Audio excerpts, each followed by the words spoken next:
There are places on this earth where the air itself seems to hold its breath. Places where iron gates, government decrees, sacred law, or sheer geological impossibility have conspired to keep human eyes from crossing a threshold, not for a season, not for a generation, but for centuries. Some of them are marked on no tourist map. Some are surrounded by armed guards, religious prohibition, volcanic ocean, or impenetrable jungle. A few are sealed by something harder to explain. A collective agreement between civilization and the past that certain doors, once opened, cannot be closed again. This is the story of those doors. This is the story of what may lie behind them and why, perhaps, they should remain shut forever. Begin, if you can, by tilting your head back and looking up at a mountain. Not just any mountain, but a peak in the Taurus range of southeastern Turkey, where in the 1st century, before the Common Era, a king named Antiochus I commissioned one of the most audacious acts of self-deification the ancient world had ever seen. Mount Nemrut rises nearly 8,000 feet, and at its summit, Antiochus placed colossal stone-heads gods and kings merged into one divine identity, each head the size of a small automobile, seated in silent council above the clouds. The sight is remarkable enough that it draws visitors from every corner of the world. But what those visitors are never told, what the official guided tours politely skip over, is that beneath those heads, beneath the artificial mound of crushed stone the king heaped around his chosen gods, archaeologists believe there exists a burial chamber of extraordinary scope that has never been opened. Seismic surveys conducted in the 1980s and later confirmed the presence of a large cavity beneath the tumulus, a room, a vault, a space that no living human being has entered since it was sealed. Sometime around 69 BCE, the technical challenges of excavating a mountain of loose gravel without triggering collapse, combined with decades of bureaucratic hesitation and the eternal slow pace of archaeological funding, have kept that chamber closed. And so Antiochus of Commagene continues his solitary vigil underground, surrounded, perhaps, by treasures and inscriptions that might rewrite our understanding of the Hellenistic world's final, eccentric flowering. The mountain keeps its secret. Archaeology keeps its patience. And the rest of us keep wondering. The sealed door is not always a wall. Sometimes it is an agreement between the living and the dead, between the fragile and the enduring. Now follow that thread of underground royalty eastward, across deserts and mountains and millennia, until you arrive in China. In the dust-colored plains of Shanxi province, where a different kind of sealed world has been waiting since 188 BCE. The tomb of Emperor Luqi, known to history as Emperor Jingdi, is one of the most astonishing archaeological discoveries of the modern era. And yet most people in the Western world have never heard his name. Jingdi was the 4th emperor of the Han Dynasty, a ruler who believed that death was simply a continuation of rule by other means. And so he arranged for an entire underground city to be built beneath the yellow earth of Yangling. Tens of thousands of miniature ceramic soldiers, smaller than the famous terracotta warriors of his grandfather, Qin Shi Huang, were entombed alongside him, along with hundreds of ceramic animals, silk garments, and objects of breathtaking delicacy. Some sections of the Yangling burial complex have been carefully excavated and open to the public beneath modern, glass-floored museums that allow visitors to look straight down into the pits below their feet. But the central tomb chamber itself, the place where Jingdi actually rests, has never been opened. It lies beneath a vast earthen mound, and Chinese authorities have made the deliberate decision to leave it undisturbed. This is not a failure of technology or resources. It is philosophy. The argument goes that current excavation methods would inevitably damage or destroy what lies inside. Better to wait for science to catch up with the mystery. Better to let the dead keep their privacy until the living are ready to receive what the dead might offer without destroying it in the receiving. The sealed chamber endures. And directly beneath us, somewhere in the compressed darkness of 2,000 years, an emperor sleeps. But not every forbidden place involves the dead. Some involve the living, the deeply, deliberately, sacredly living, on a finger of land that juts into the Aegean Sea from northern Greece. There exists a peninsula that has been, for over 1,000 years, one of the most restricted places on Earth. Mount Athos, the holy mountain, is home to 20 Eastern Orthodox monasteries, clinging to cliffs above the sea. And it operates under a governance structure so ancient and so peculiar that even the European Union, of which Greece is a member, has formally recognized its right to exist outside many of the Union's standard laws. Women have been forbidden from setting foot on the peninsula since the Byzantine era. Not discouraged, not gently dissuaded. Forbidden by religious decree and by Greek law under penalty of prosecution. Male visitors who manage to obtain one of the strictly limited entry permits, the Diamonaterion, enter a world where time genuinely seems to have slowed. The monks of Athos still follow the Julian calendar, which runs 13 days behind the calendar used by the rest of the world. Many monasteries still observe the old Byzantine reckoning, where the day begins at sunset. Walking the mountain's paths between monasteries, a visitor can experience something that the modern world has made nearly impossible: genuine, total spiritual silence, undisturbed by the noise of contemporary civilization. And within those monasteries lie manuscripts, icons, and illuminated texts that scholars have spent careers trying to gain access to, documents that may reframe the history of early Christianity, of Byzantine art, of the transmission of ancient Greek knowledge through the medieval world. The mountain guards them. The monks guard the mountain. And the peninsula remains one of the last places on Earth where a fence around an idea has held for more than 1,000 years. Some secrets are not buried. They're tended by hands that have never stopped praying. Turn now from the sacred to the scientific. In the Dordogne Valley of southwestern France, inside a hillside so unremarkable from the outside that you could walk past it 100 times without suspecting what it contains, 17,000 years of human creative genius waits in the dark. Lascaux Cave was discovered in 1940 by 4 teenagers following their dog into a hole in the ground, and what they found, a vast underground gallery of painted bulls, horses, deer, and abstract symbols executed with an artistic mastery that shook the entire Western conception of what prehistoric humanity was capable of. Immediately became one of the defining archaeological discoveries of the 20th century. The cave was open to the public.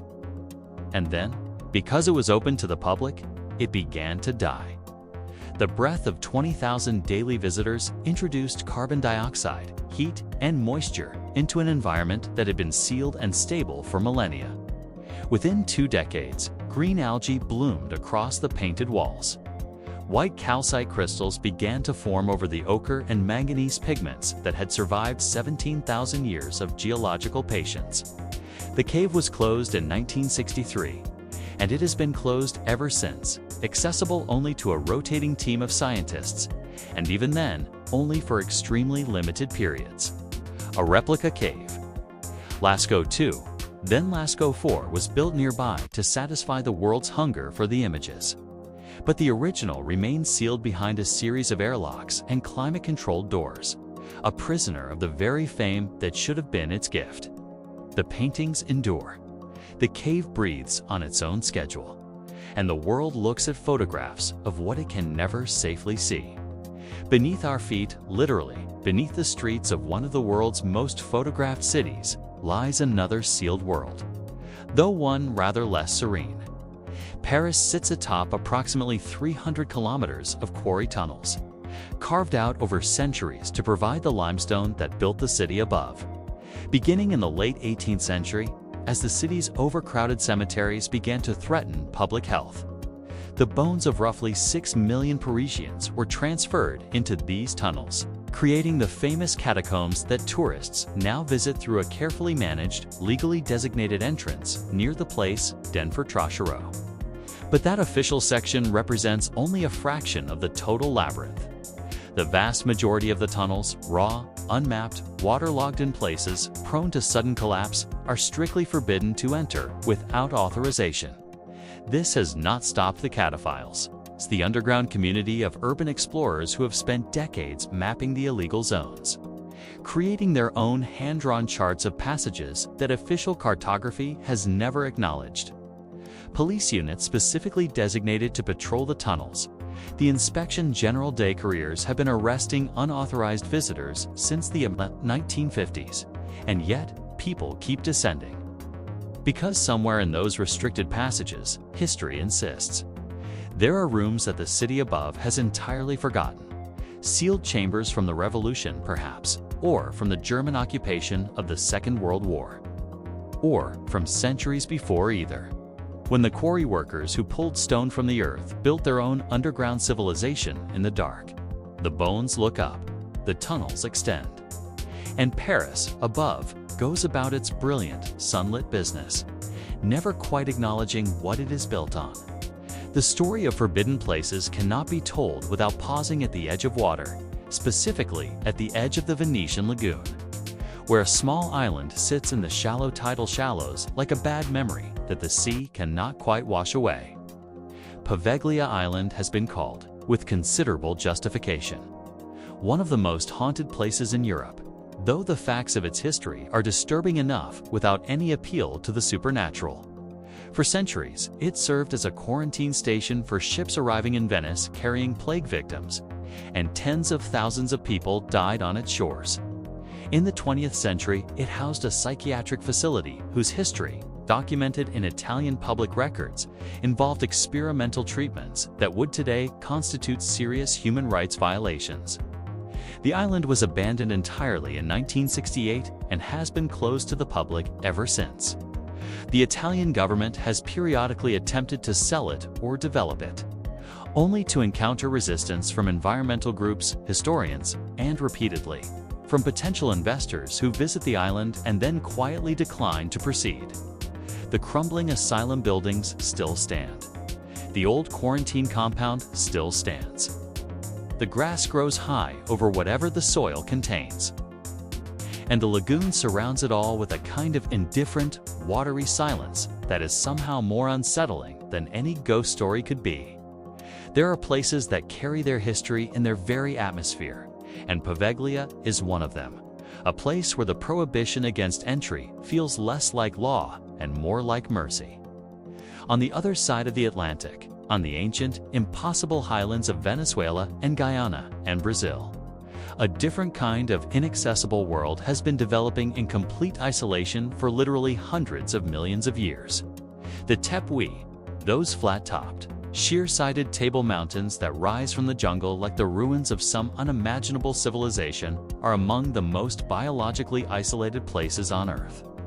Their summits, separated from each other by vertiginous drops and impenetrable jungle, host ecosystems that have been evolving independently since before the dinosaurs walked the Earth. Species of plant, insect, and reptile exist on these summits that exist nowhere else. Life forms that have never been described, cataloged, or even seen by science. The cave systems within the Tepuy sandstone formations are particularly mysterious. Researchers who have managed to descend into them at extraordinary cost and physical risk have reported finding organisms adapted to total, permanent darkness, surviving on the thin chemical energy of the rock itself. Access to most Tepuy interiors is restricted by a combination of Venezuelan national park law, the sheer physical impossibility of the terrain, and the practical reality that getting to many of these summits requires helicopter transport that few research budgets can sustain. What lives in the caves beneath those ancient stone plateaus may not have been seen by any human eye, may never be seen by any human eye. Evolution has been working in those caves in complete privacy for longer than our species has existed, and the Tepuy seem in no particular hurry to share their results. To be forbidden is not always to be imprisoned. Sometimes it is to be protected from us. Now travel to Japan, to the ancient city of Ise, on the Kii Peninsula, where a collection of wooden shrine buildings sits in a cedar forest so sacred that even the Japanese emperor must ask permission to enter the innermost sanctuary. The Ise Grand Shrine, or more precisely, the complex of over 125 shrines centered on the inner shrine of Amaterasu. The sun goddess is not merely restricted. It is architecturally, ceremonially restricted in a way that is almost without parallel in the world. The innermost sanctuary, the Naiku, is screened from public view by 4 successive wooden fences. Only the emperor and a handful of senior priests are permitted to set eyes on what lies inside the innermost enclosure. No photographs exist of the sacred object at the center, the Naik Goshen Tai, the divine body, because no photographer has ever been permitted within range. What makes eyes singular among the world's sacred places is the practice of Shikonen Sangrai, the ritual rebuilding of the entire shrine complex every 20 years on an adjacent plot of land. Using traditional techniques passed down across 62 such reconstructions over 13 centuries. The old buildings are dismantled and their timber is redistributed to other shrines. The new buildings go up, identical to the last. And then the sacred objects are moved in a torchlit nighttime procession from the old building to the new. No one knows with certainty what the sacred objects are. The official designation, a mirror, said to be one of the 3 imperial treasures of Japan, is accepted, but no independent verification has ever been possible. The priests know. The emperor knows. The cedar trees know. Everyone else looks at the outer fence, bows their head, and understands that some mysteries are not an absence of knowledge, but a presence of deliberate, respectful silence. Continue west along the Silk Road, the ancient network of routes that connected the Mediterranean to China, along which merchants and monks and armies and ideas traveled for 2,000 years, and pause at the cliff face of a desert valley in the Chinese province of Gansu. The Mogao Caves at Dunhuang are one of the great repositories of medieval Buddhist art on Earth. 735 cave temples carved into the cliff face over a span of 10 centuries, containing thousands of sculptures and tens of thousands of square meters of painted murals. They are, justifiably, a UNESCO World Heritage Site. What is less frequently discussed is that a significant portion of the caves are sealed, restricted, and inaccessible to the general public, and for reasons that go beyond simple preservation. In 1900, a Taoist monk named Wang Yuanlu broke through a plastered wall in one of the caves and discovered a hidden chamber containing approximately 50,000 manuscripts, scroll paintings, and printed documents that had been sealed inside around 1000 CE, presumably to protect them from an advancing army. The manuscripts, written in Chinese, Tibetan, Sanskrit, Sogdian, and a dozen other languages, represent the most significant cache of medieval documents ever found in Asia.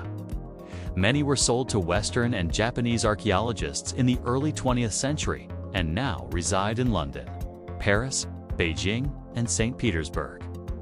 Those that remain at Dunhuang are under extreme protective restriction, but scholars who have had access to the restricted sections speak of passages not yet fully explored, of walls that may conceal additional hidden chambers, of cave temples whose interiors have not been properly documented in a century. The cliff face holds its counsel. The desert wind scours it.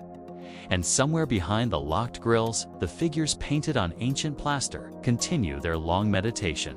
The greatest sealed mystery on Earth, by almost any measure of scale and historical significance, lies 35 kilometers east of the city of Xi'an in China, beneath a mound of earth so large that early European satellite survey analysts mistook it for a natural hill. The tomb of Qin Shi Huang, China's first emperor, the man who unified the warring states into a single nation, who built the first version of the Great Wall, who standardized writing and currency and axle widths across a civilization, is, by ancient historical accounts and modern geophysical survey, one of the most extraordinary burial complexes ever created. The ancient historian Sima Qian, writing a century after the emperor's death, described a vast underground palace with rivers of mercury flowing through it, a ceiling studded with pearls to represent the stars, and automatic crossbow traps set to fire at any intruder. Modern soil surveys of the burial mound have detected anomalous concentrations of mercury in the soil above it. concentrations far in excess of natural levels, consistent with Sima Qian's account of mercury rivers inside. Geophysical radar surveys have revealed the outline of an enormous underground structure, roughly the size of a football stadium, buried under the 30-meter mound. Chinese authorities have made a firm, public, and repeatedly reaffirmed decision. The tomb will not be opened. Not now. Not until technology advances to a point where what lies inside can be preserved without being destroyed by exposure to oxygen and light. The decision is scientific and political, and perhaps something more, a recognition that the first Emperor of China has been waiting in the dark for 2,200 years, and that rushing the moment of revelation simply because we can would be an act of violence against time. The Altamira cave in northern Spain presents the same paradox as Lascaux, great art in a fragile vessel. Discovered in the 19th century and containing Paleolithic paintings of bison, horses, and handprints that are at least 14,000 years old. Altamira was the first site to convince a skeptical scientific establishment that prehistoric humans were capable of genuine artistic sophistication. It was called, upon its first assessment, the Sistine Chapel of the Ice Age, and like Lascaux, public access destroyed it. The fungal bloom, the algal growth, the slow catastrophe of human breath in a sealed chamber. The cave was closed in 2002 and has remained closed, with a small exception, a lottery that grants a maximum of 5 visitors per week access to the original under strict conditions. 5 people per week to see something that 14,000 years preserved. The replica cave nearby receives hundreds of thousands of visitors annually. The real thing is guarded by silence and law, a treasure too precious to share and too important to hide entirely. Beneath the Zocalo in Mexico City, the great central square of a metropolis of 20 million people, lies a city beneath the city. The ruins of Tenochtitlan, the Aztec capital that the Spanish conquistadors destroyed in 1521 and then built their own colonial city over, stone by stone. The Metropolitan Cathedral that stands on the Zocalo's northern edge was built directly atop the foundations of the great Aztec ceremonial precinct. In the late 20th century, during electrical work beneath the cathedral, workers broke through into a system of chambers and passages that had been sealed since the conquest. Archaeologists have been excavating the area known as the Templo Mayor, the Great Temple, since 1978, and discoveries have been extraordinary: sacrificial offerings, jade masks, feathered serpent sculptures, the remains of ritual ceremonies that give new depth to our understanding of Aztec religion. But the excavation is perpetually constrained by the fact that the buildings above the cathedral, the National Palace, the ancient administrative structures of colonial Mexico City, cannot be disturbed. Tunnels can be opened only where the foundations allow. Sections of the ancient city remain permanently sealed beneath the weight of the one that replaced it. And every few years, a construction worker digging a new metro line or laying a cable accidentally breaks through into another chamber from a world that thought it had been buried forever. Mexico City sits on its own past, like a man who has papered over the walls of an ancestral home and only gradually realizes, as the paper peels away, what has been hiding beneath all along. Every city is built on the bones of another. Some cities simply have thinner floors.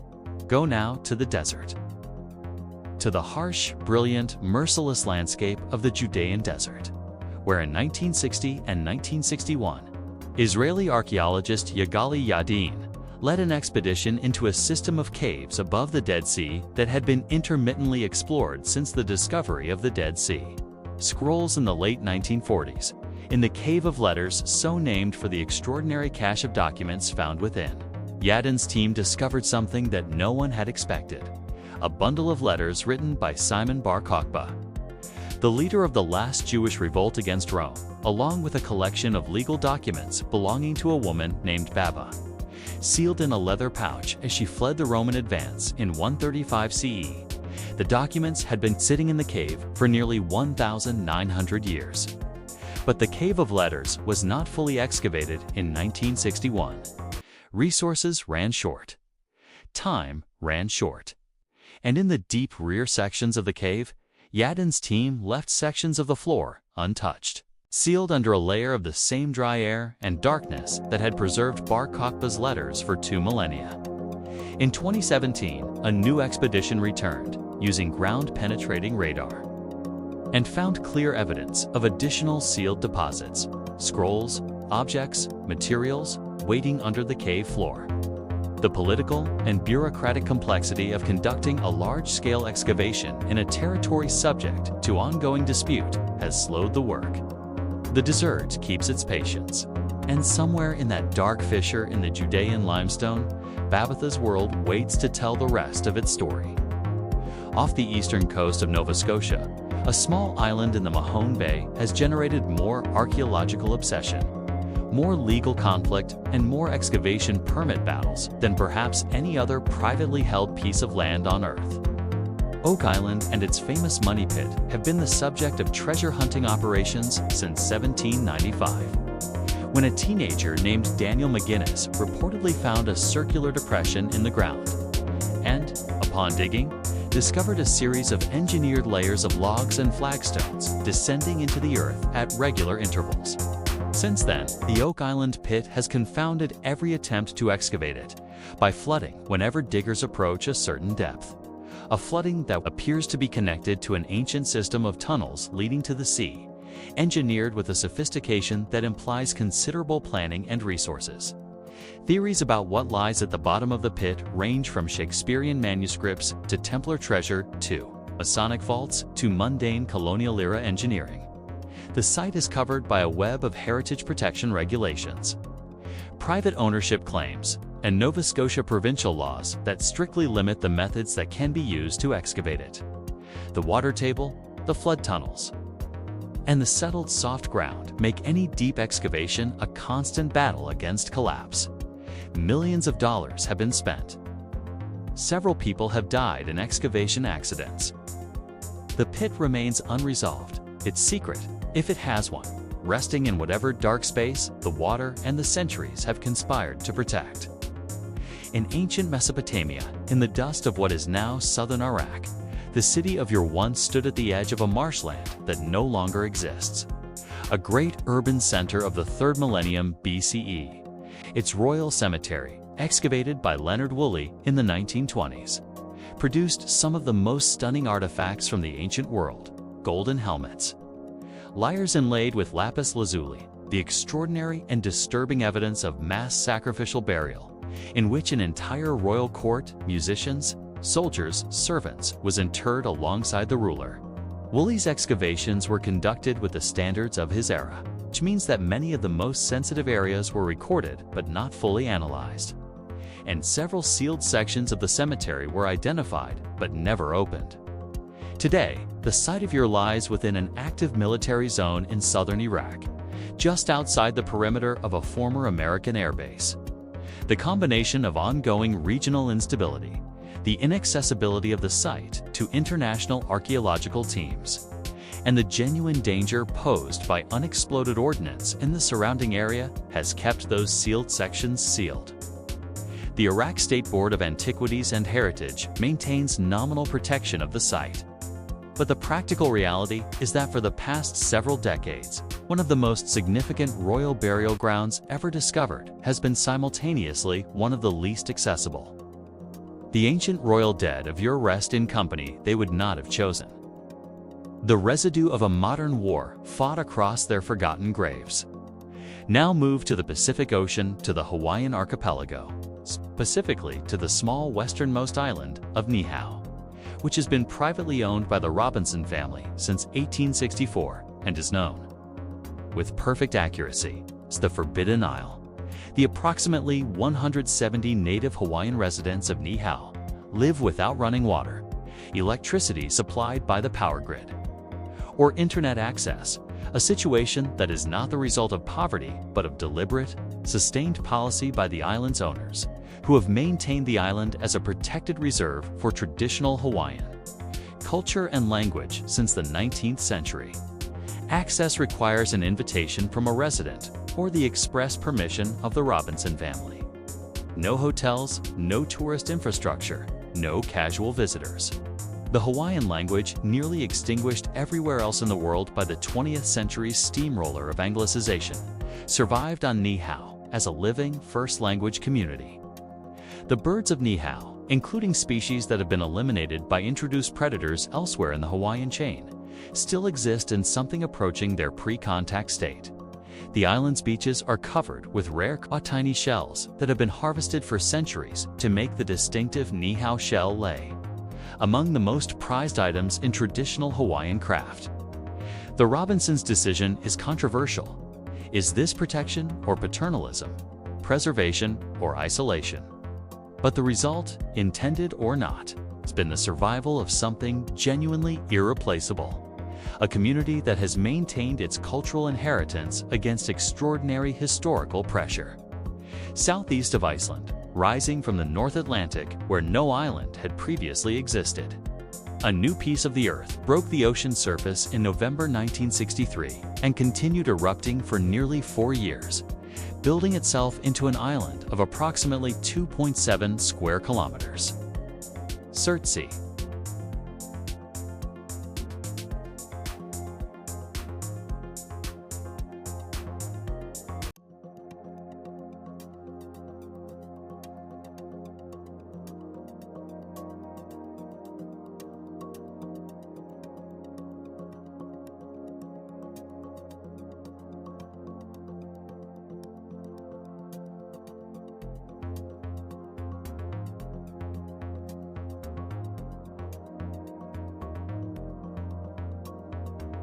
Birds came first, bringing seeds in their droppings. Then plants established themselves along the shoreline. Then bacteria, fungi, invertebrates. A freshwater pool formed in a volcanic depression, and aquatic organisms colonized it. Over the decades, a succession of ecosystems has been building itself on Surtsey in real time, and researchers who visit, limited to a handful of scientists each year, staying in a small hut for brief periods, have documented this succession with meticulous care. Every human footprint on Surtsey is a contamination of the experiment. Every introduced seed, every accidental bacterial transport on a boot is a variable that must be accounted for. The island is a laboratory, and the experiment is life itself.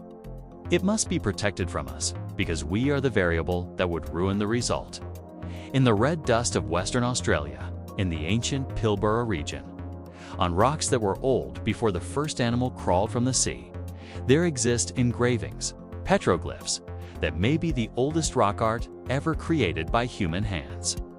Some of the engravings in the Maruja complex on the Burra Peninsula are estimated to be up to 50,000 years old, which would make them the oldest known examples of figurative art on Earth, predating the cave paintings of France and Spain by tens of thousands of years. The images, animals, human figures, faces, and abstract symbols record a world that no longer exists, megafauna extinct since the Pleistocene. Sea creatures that lived when the coastline was miles further out than it is today. Atmospheric conditions that the climate has not seen since the end of the last ice age. Access to many of the most sensitive sites within the Maruyuga National Park is restricted, requiring permits and cultural permissions from the Ngardingarli people, the traditional custodians of the land, whose ancestors created the art and whose living descendants maintain a connection to it that no government decree or academic paper can fully translate. The rock art faces a threat that no restriction can entirely address. The nearby industrial complexes that have been operating in the Pilbara for decades, whose atmospheric emissions create acid that slowly dissolves the rock surface on which the world's oldest human stories are written. Protection is imperfect. The petroglyphs endure, for now, on their ancient red stone, bearing witness to a human presence so deep in time that it makes most of recorded history feel like yesterday's news. In the turquoise waters of the eastern Indian Ocean, off the coast of Western Australia, a group of islands called the Houtman Abralhos has been wrecking ships since the first Dutch East India Company vessels sailed these waters in the 17th century. The most famous of those wrecks is the Batavia, lost in 1629 in one of the most extraordinary and horrifying episodes of maritime history. A mutiny so violent and a subsequent massacre so systematic that it stands as one of the most documented atrocities of the early colonial era. The Abralos Islands and the waters around them constitute a restricted maritime heritage zone under Australian law, where diving, anchoring, and artifact collection are strictly controlled. The wrecks on the seafloor, not just the Batavia, but dozens of other vessels from centuries of maritime disaster, are considered preserved sites of enormous archaeological value, and they are treated accordingly with the kind of protection that we extend to burial grounds, because in a very real sense, that is what they are.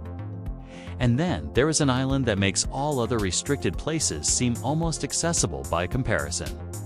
In the Bay of Bengal, approximately 50 kilometers north of the Andaman Islands, a small island covered in dense forest and fringed by shallow coral reef sits in the same position it has occupied for thousands of years, inhabited by the same people, or rather, the descendants of the same people who have occupied it for perhaps 60,000 years.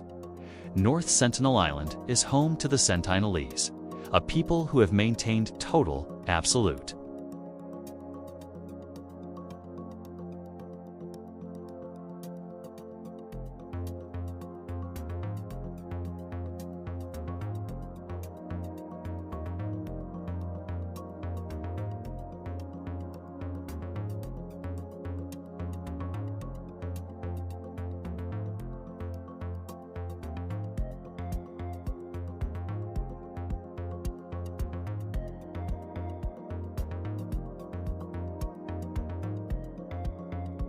This is not merely a bureaucratic restriction.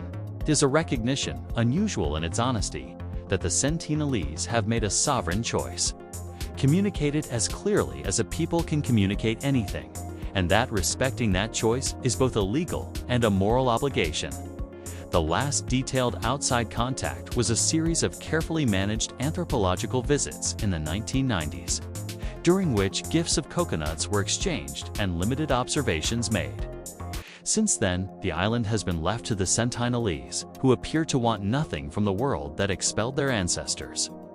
What do the Sentinelese know about the island's interior that we do not? What traditions, what languages, what understanding of the natural world have they developed in isolation across 60 millennia?